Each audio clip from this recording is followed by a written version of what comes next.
Diz assim o verso primeiro, convido você que acompanhe atentamente a leitura. Agora cantarei ao meu amado o cântico do meu amado a respeito da sua vinha. O meu amado teve uma vinha num outeiro fertilíssimo, sachou-a, limpou-a das pedras e a plantou de vides escolhidas. Edificou no meio dela uma torre e também abriu um lagar. Ele esperava que desse uvas boas. Mas o que aconteceu, irmãos? Deu uvas bravas. Agora, pois, ó moradores de Jerusalém e homens de Judá, julgai. Vos peço entre mim e a minha vinha. Que mais se podia fazer ainda a minha vinha que eu lhe não tenha feito? E como, esperando eu que desse uvas boas, veio a produzir uvas bravas? Agora, pois, vos farei saber o que pretendo fazer à minha vinha. Tirarei a sua sebe, para que a vinha sirva de pasto. Derribarei o seu muro, para que seja pisada. Torná-la-ei em deserto, porque não será podada, nem sachada, mas crescerão nelas espinhos e abrolhos. Às nuvens darei ordem que não derramem chuva sobre ela, porque a vinha do Senhor dos Exércitos é a casa de Israel, e os homens de Judá são a planta dileta do Senhor.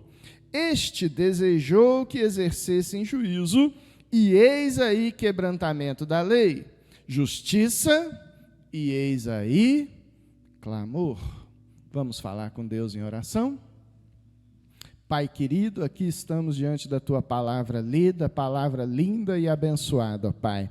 Que o Teu Espírito Santo nos capacite a ouvir a Tua voz, que a Tua palavra seja falada a cada coração aqui, a começar do meu mesmo e apesar de mim, que o Teu Espírito Santo venha alcançar cada vida, em nome do Teu Filho Jesus é que oramos, meu Pai. Amém, queridos? Que bom podermos ler a palavra de Deus. Esse texto começa, parece que quando a gente começa a ler essa passagem aqui do profeta Isaías, parece que a gente está lendo outro livro, parece que está lendo o livro de Cantares, correto?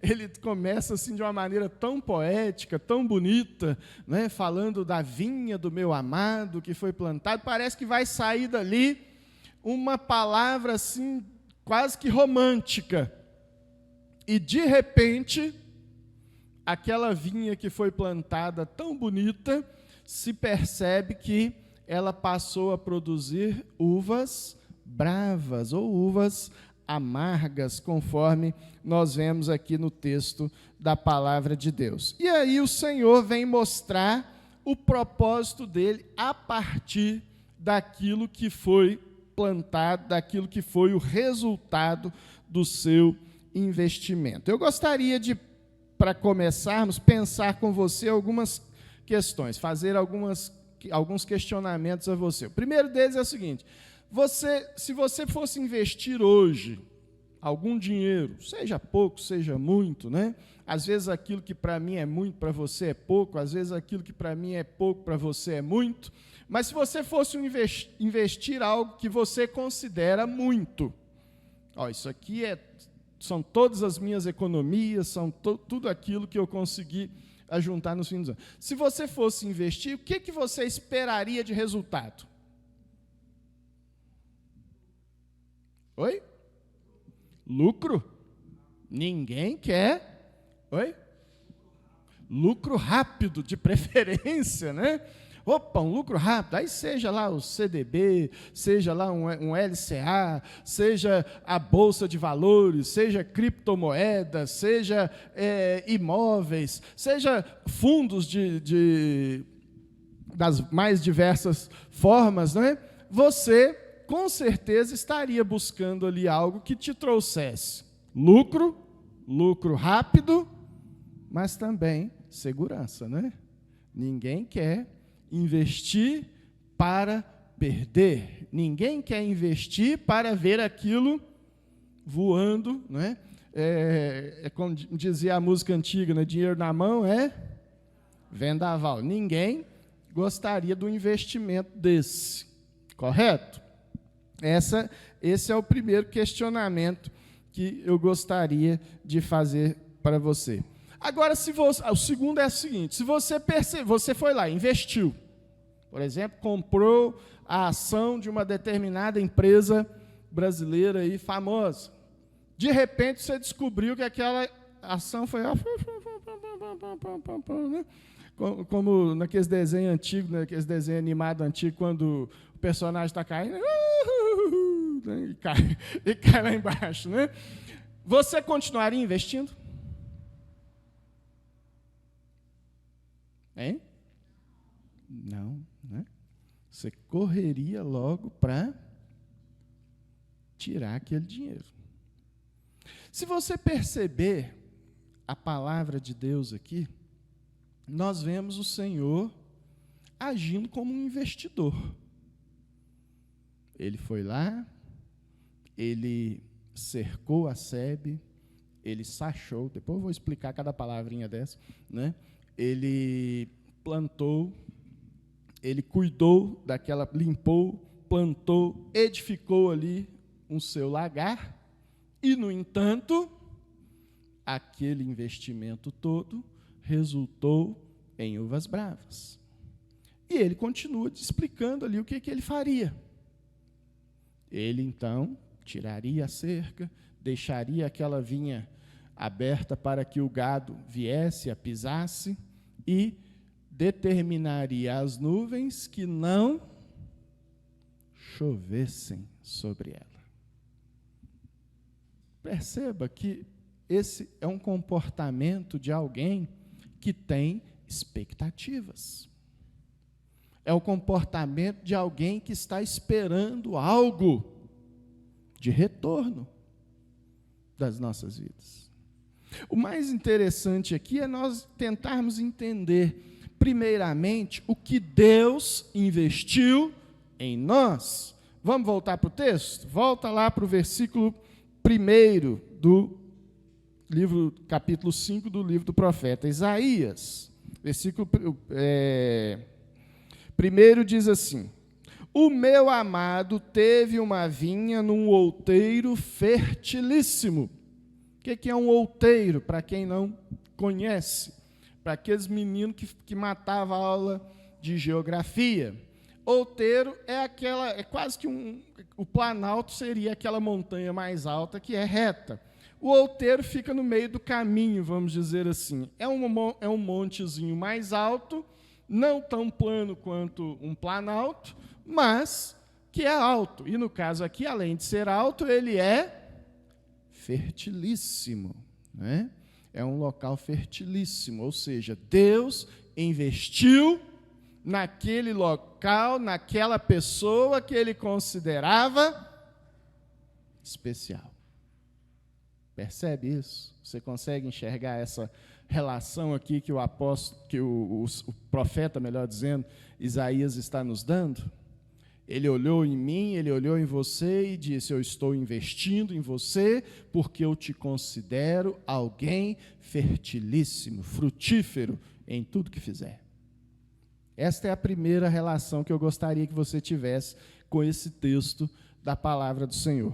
Depois vem o versículo 2. A palavra do Senhor Deus diz que ele sachou, limpou das pedras, plantou a vide escolhida, edificou no meio dela uma torre e também um lagar. Vamos aqui por partes agora. Primeiro, ele sachoa, né? Eu não sei se essa é uma palavra conhecida aqui de quem trabalha, quem lida com a roça. Mas se eu disser para você assim, gradeou, arou, aí ficou mais fácil. Sachar significa exatamente isso, você arar a terra, gradear a terra, preparar a terra para que ela respire e seja capaz, então, de produzir cada vez mais. Só que quando você passa a grade na terra, você faz ali um movimento, né? Já tentou andar numa terra que acabou de arar? É ruim, né? É difícil. Aquela terra está removida, aquela terra está meio que transtornada. É como se você estivesse passando numa rua onde a prefeitura resolveu fazer uma obra de esgoto. Está tudo fora do lugar. Tem vezes, irmãos, que eu e você estamos passando por lutas, estamos passando por dificuldades e olhamos para aquela situação e pensamos assim: Deus se esqueceu de mim. Deus me abandonou, Deus não está olhando para as minhas necessidades. Agora, do ponto de vista de Deus, Ele está olhando e dizendo assim: estou passando a grade, estou passando o arado, esse meu filho precisa respirar um ar novo, uma visão nova da vida, ele precisa enxergar o mundo de uma nova perspectiva. É Deus arando, é Deus passando a grade, é Deus te preparando para aquilo que virá depois. E eu e você não podemos, irmãos, desanimar no meio desse processo. Eu e você não podemos olhar para isso e achar que é Deus nos abandonando. Não, é Deus tratando com a nossa vida. É Deus se importando comigo e com você e dizendo assim: esse é meu outeiro fertilíssimo, esse é a minha terra mais produtiva, mas eu preciso ainda assim prepará-la. O próprio Senhor Jesus, conforme diz lá em Hebreus, foi preparado pela obediência e pelas coisas que sofreu. Ou seja, até Jesus, enquanto ser humano, foi gradeado, foi arado, foi passado na sacha, e através disso ele aprendeu muitas coisas. Ele se preparou para aqueles 3 anos de ministério que ele vivenciou de forma tão intensa, por amor de mim e por amor a você. Mas a palavra de Deus diz mais aqui, diz que ele limpou das pedras. Quantos obstáculos existem ou já existiram na minha e na tua vida que nos impedem de frutificar, que nos impedem de nos aproximar do Senhor, irmãos? Quantas bobagens, às vezes coisas materiais, relacionamentos, coisas que nos afastam do Senhor e que Deus está lá tirando uma pedrinha após a outra, para me capacitar e te capacitar, para me tornar e te tornar frutífero para Ele. Então, existem circunstâncias de perdas na nossa vida, irmãos, que são uma bênção. Às vezes você vai estar olhando para aquilo e dizendo assim: eu estou perdendo, e Deus está olhando para você dizendo: você está ganhando, porque eu estou te limpando, porque eu estou te purificando. A palavra do Senhor lá no Salmo 66 fala que o Senhor nos coloca, é como se nós fôssemos ali um ouro a ser depurado, e Ele nos coloca no cadinho. O cadinho é aquele pote que aguenta altas temperaturas, e à medida que o ouro vai derretendo ali, o que acontece é que as impurezas vão subindo, e ali o ourives começa então a tirar aquelas impurezas, mas sem passar pelo fogo, sem passar pela prova, não há purificação.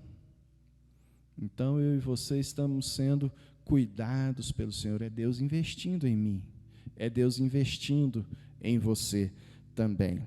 Mas a palavra do Senhor continua dizendo: e plantou vides escolhidas.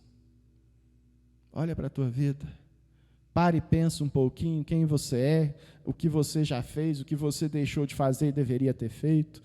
Quantas oportunidades que você teve de agradar ao Senhor e que você o desagradou tremendamente. Quantas coisas que você poderia ter edificado na vida de alguém e você simplesmente se omitiu. Mas o Senhor olha para você e diz assim: não foi você que me escolheu, fui eu que te escolhi, eu escolhi a você, escolhi a cada um de vocês para que vocês sigam e deem frutos, e o vosso fruto permaneça. Onde vocês estiverem, vocês sejam ali uma videira frutífera, uma planta que alimenta, que abençoa a vida das pessoas. É Deus investindo em mim, é Deus investindo em você, irmãos. Nós precisamos olhar para as nossas vidas como alguém que é amado do Senhor, como alguém que é escolhido do Senhor. Isso não é motivo de orgulho, é motivo de gratidão.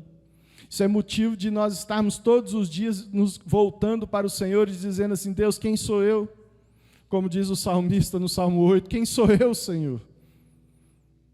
O Senhor olha para mim com graça, o Senhor olha para mim com bondade, mas eu sei quem eu sou, eu sei a minha condição, mas a despeito disso eu sei também que o Senhor me olha como uma videira escolhida, uma videira pronta para dar frutos, preparada para frutificar.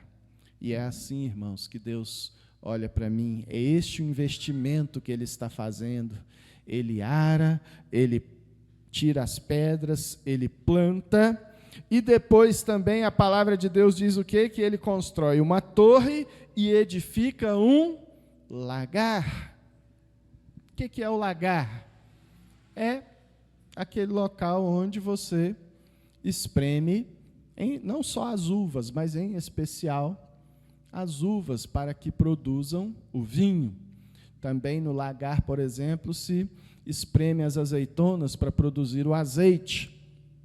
Mas é Deus nos preparando, nos capacitando de uma forma intensa, constante, para que aquilo que Ele opera em mim, para que a bênção que Ele age na minha vida e na tua vida, se transforme numa bênção para aqueles que estão ao nosso redor. Lembra do Senhor Jesus falando, né, que nós devemos ser sal e ser luz onde estivermos? Deus não te chamou para te abençoar, Deus te chamou para fazer de você uma bênção onde quer que você passe. Só que para que você seja uma bênção, Ele também faz o quê? Te abençoa. E te abençoa de uma maneira tremenda. O Salmo 67 nos fala isso. Abençoe-nos Deus, e todos os confins da terra temerão teu nome. É assim que o Senhor age em mim, é assim que o Senhor age em você, e é assim que Ele quer continuar agindo em nossas vidas, irmãos. Só que aí tem um detalhe. Ele já sachou, limpou, plantou, preparou para a produção, e no caso aqui da palavra de Deus, no caso do povo de Israel, ele diz: dê uvas bravas. Aí ele fala, né? Eu esperava que desse uvas boas. Eu pergunto para você, meu irmão e minha irmã, o que é que você acha que Deus está esperando de mim e de você? Uva brava? Uma fonte de águas amargas?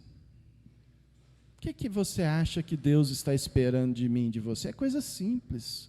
Que eu e você sejamos sal, sejamos luz, sejamos uma bênção. Sê tu uma bênção. A palavra de Deus insiste em falar isso constantemente. O tempo todo. Faça diferença na vida das pessoas. Ilumine a vida das pessoas. Mas tem um detalhe. Ele esperava uvas boas. E eis que deram uvas bravas. Mas continua sendo o quê? Uva. Olha aí. Deus continua investindo em você. Ele quer que você produza. Ele quer que você frutifique. Ele quer que você tenha doçura. Mas Ele continua te amando, a despeito de tudo. Ele continua te amando com um amor eterno. Ele continua te amando com graça e bondade. Ele continua esperando que você venha produzir uvas boas. E se não produzir, irmãos? O que a palavra de Deus está nos dizendo aqui? Qual que é a consequência do frustrarmos a expectativa divina? O versículo 5 de Isaías, capítulo 5, diz assim: agora, pois, vos farei saber o que pretendo fazer à minha vinha. Tirarei a sua sebe. Sabe o que é a sebe? Esse eu esqueci de falar para você também. É uma cerca viva. A sebe, todas aquelas cercas feitas de plantas. Em outras palavras, Deus, e lá em Marcos capítulo 12, a palavra de Deus diz que o Senhor plantou uma vinha e a cercou com a sua sebe, uma cerca viva. Quem que você acha que é essa cerca viva? Né? Quem que você acha que está ali te cercando, te protegendo, te cuidando de você, que está indo adiante de você? E ele diz: eu tirarei a cerca viva, deixarei que o gado entre nesta plantação, e que ele pise essas videiras, e que elas cresçam no meio delas, sem que elas sejam aradas, sem que elas sejam gradeadas, sem que elas sejam preparadas, cresçam espinheiros, abrolhos, que as nuvens não deem chuvas sobre ela. Irmãos, sabe o que Deus está dizendo aqui, para mim e para você? Ele cuida, Ele investe, Ele trata, Ele limpa, Ele purifica, Ele age na tua vida, Ele te ensina, Ele te ama, Ele te chama a atenção. Mas se você não der ouvidos, Ele tira a cerca e diz assim: você está entregue à tua própria sorte. Você quer caminhar sozinho? Você vai caminhar sozinho. Você não quer a minha companhia? Eu me afasto de você. Você continua sendo uma videira. Você continua produzindo uvas, ainda que bravas.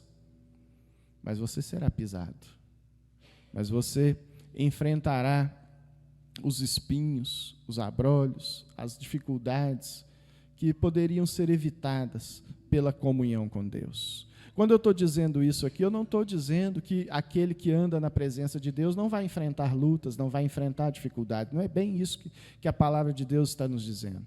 Tanto é que ele, muitas vezes, vem e passa a grade, passa o arado, tem que promover uma limpeza.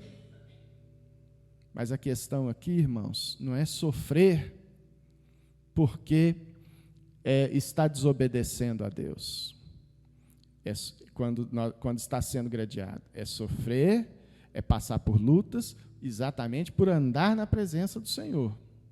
Agora, o que a passagem final aqui está nos dizendo é que se eu e você não atentamos à voz do Senhor, não produzimos o fruto esperado, aí Ele nos coloca entregue à própria sorte. E a partir daí, nós teremos que enfrentar as lutas com a nossa própria expectativa, com a nossa própria força, com a nossa própria esperança. E a esperança que se resume a essa vida, segundo a palavra de Deus, ela é miserável. Ela não tem valor, ela não tem força, ela não nos consola, ela não nos fortalece em momento algum. Então, o desafio que a palavra de Deus traz para mim e para você nesta noite é: Deus investiu tudo em você.